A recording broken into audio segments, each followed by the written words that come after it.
అమృత గడియల్లో update ఇద్దామంటే ఏమిరా కాకిగోలా. ఓ పిల్లగా తాత నేను రా తాతని. తాత నువ్వేం మీద ఎప్పుడు వచ్చినావు? యాదికొచ్చినాడు గాని కొత్త పేరు కొత్త సినిమా మంచి హుషారవుతానులే. అదేం లేదు తాత, ఆయన న్యూస్ షాప్ ఉంది నాదంటనే. చెప్పు ఏమి ఇట్లా వచ్చినావు? ఆ పాట వింటావా? యాడ చూసినా నీ పాటనే, ఎప్పుడు లేని డాన్స్ మస్తుగా చేస్తున్నారు. అదేం లేదు తాత, ఇక పాటల ఊపులాగా దినేష్ మాస్టర్ తో ఇట్లా ఆడేసినాం అంతే. అట్లాగానే సరే గా పాప మత్తు ఉందని చేసినట్టుంది.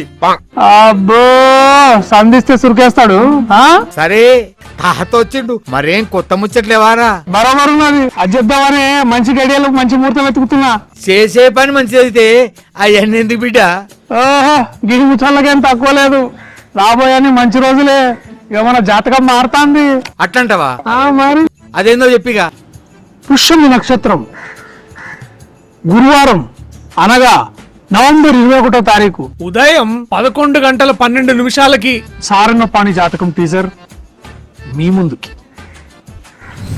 మస్తు ముచ్చట చెప్పిన బిడ్డ, అంతా చెప్పేస్తా ఉండు. ఇన్నర్లా నవంబర్ 21వ తారీఖు గురువారం పుష్యమి నక్షత్రం ఉదయం 11:12 మావోడు సారంగపాణి జాతకం టీచర్ వస్తుంది. చూడండి అందరు చెప్పుండ్రి.